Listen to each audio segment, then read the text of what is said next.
Hello once again, ladies and gentlemen, my name is Megajon, and today we'll be continuing our journey through the Stealth Training Arenas program. Here we'll be taking a look at Stealth Mission 5, its alternative version, and any Easter eggs and references associated with it. Spoilers ahead if you intend to play the game for yourself, so without further ado, let's get into it. In this mission, you'll see a reprisal of some of Mission 3's obstacles amped up to another level. There aren't any new enemies to worry about, but it's their tactics you should be worried about. From this mission on, the enemy will start to use camouflage, which people will often get fooled by, so keep your eyes open. M3G4 tells us we narrowly avoided dying in a plane crash and need to stow away on a cargo boat in order to escape hostile territory. This arena is a lot more linear, but I've seen plenty of people get lost here. I guess people have a harder time with more natural locations. Anyway, out of this starting area, it's easy to overlook these camouflaged soldiers. Move very cautiously into this stretch of road in the middle. They blend into this tropical environment decently well, but stick out a lot against the road. If you take your time here, you can spot patrollers in the area more easily since they move ever so slightly. In a way, sentinels may actually be more dangerous due to the fact that they don't move. You could try to hug the wall on either side, but you run the risk of hitting an enemy by doing so. Your path may vary depending on where the patrollers are, but you can snake your way around the enemy with relative ease. Going up the middle isn't too bad if you pay attention to the patrollers. Staying on the right side is pretty easy too if you hug the wall after passing the four-wheel drive parked in the grass. The same applies to the left side. Just keep your eyes open like I said. Our immediate goal is to get into that building. There are sentinels guarding the corners if you take the left or right path. After you avoid them, you can enter through either of these two doorways. Pay attention to those patrollers out in front. It's generally safer taking the door on the left, but either entryway is perfectly fine. On both ends inside the building, there are stairs you can take. Once you're on the second floor, there's a room in the middle that has glowing buttons inside. Press the green one to unlock a secret door. Door opened. Though you may be wondering, what door did I just unlock? The way forward is actually near where you spawn. You could double back through all the enemies we avoided and find a drainage tunnel close to the parked vehicle. Believe it or not, you can reset your character after unlocking the door and go through the tunnel faster. It takes 5 seconds to respawn, which is faster than simply walking back near where you started. No matter which way you choose, exiting the tunnel would bring you face to face with traps set in the area. Mines. They actually have a small range of detection, but recklessly running through would spell your demise. The red lights coming from them make them easy to spot and avoid. After that short little hurdle, you'll see this cave door is the door we opened. Just running into it will push the door open, assuming you already unlocked it. If you go through either path in this cave, you'll just keep going in a circle endlessly. Up here, however, it's easy to overlook this part you can walk through. Equipping the light stick you have on might make seeing it easier. But either way, finishing the level is simply a matter of exiting the cave through this way and reaching the beach. And reaching the dock grants you a completion badge and a pretty view of the sun rising.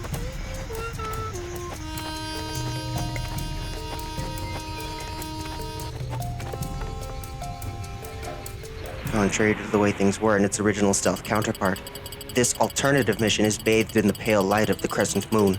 In my last video, I mentioned how there's actually some continuity to these stealth and alternative missions. Here, M3G4 pretty much confirms that it's a direct follow-up to what we just played. It turns out we aren't the only ones who survived that plane crash.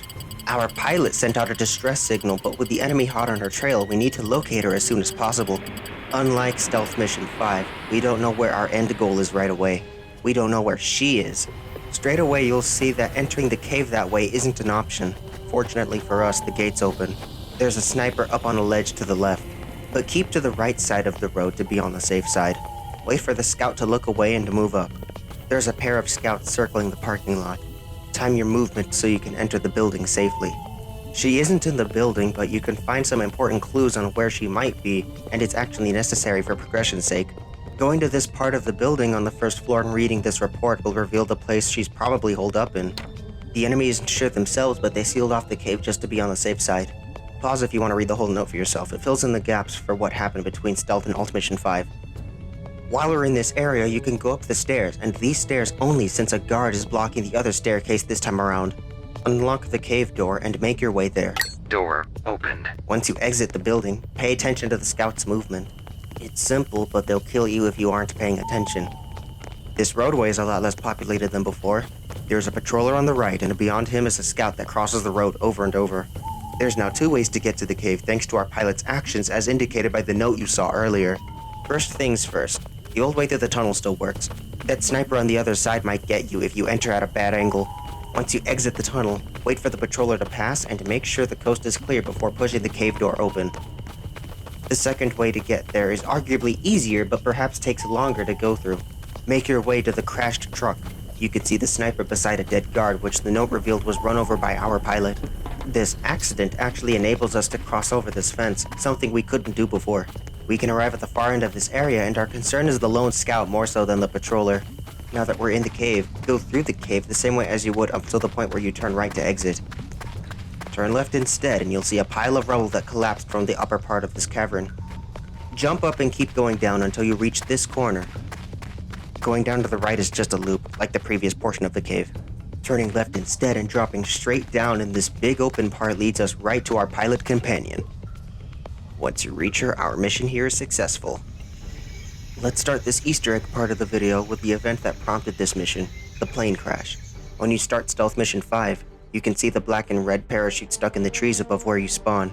The color choice, I'm sure, is self-explanatory. As for the plane, even from ground level, you can see that it sports the old logo on the tail. What you can't see, however, are the skid marks the plane left when it crashed up there. I really thought people would see that earlier on in development, so my bad. I guess it still served a purpose with the aerial view you could see on the map spread in the building of Stealth Mission 5. Note that you can only see one teleporter machine at the dock instead of the two that's there now. That's because the picture was taken prior to the creation of Stealth Mission 6. This map actually changes in each version of the arena. The map in the alternative version is a completely different location. I wonder where this is. But speaking of Stealth Mission 6, you can see this illustration close to the cave door button room. It's my take on the free roam version of Mission 6, and one of the first drawings I made in Photoshop when I was learning it back then. For the missions as a whole, you can see this world map on the first floor of the building with dots on it. All of these correspond to where the missions take place. The red dot is our current location, some tropical island in the middle of the Pacific. This also serves as foreshadowing for what's to come. On the bottom floor, there's a poster with a noob on the wall, hinting that there is some relation between the noob army and Camo Commando. There's also a group of pictures on the wall vaguely in the shape of a letter M.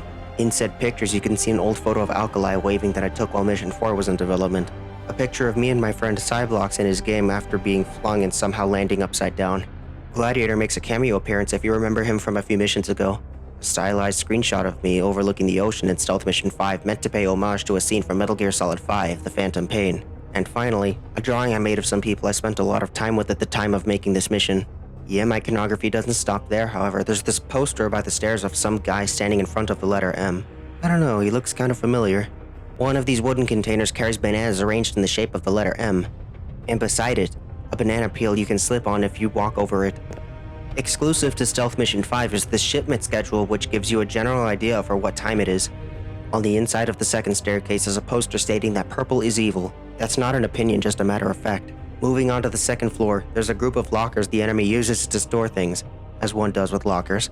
There are bullet holes on the side of Locker 007, an homage to another famous spy by the same name. This silhouetted photo of me is just me messing around with photo effects on my Roblox character. Next is this screenshot of the birthday cutscene from Metal Gear Solid 5 I got on my birthday. The radio in the control room has a brand name on it, JT Money being a reference to a name my uncle used to call me, and the location being my birthplace. This poster near the other staircase is an old Metallica meme where the singer just shouts, "I am the table!" over and over again. This Nexus symbol in the bathroom hall is a reference to an old childhood favorite game of mine, Primal, which had a heavy influence on me in more ways than one. But I'll talk about that at a later point. That toilet Easter egg from the second mission still applies here, as it does for every other part of STAP. The last thing in the building is the disembodied voice that says, Door open. And door closed.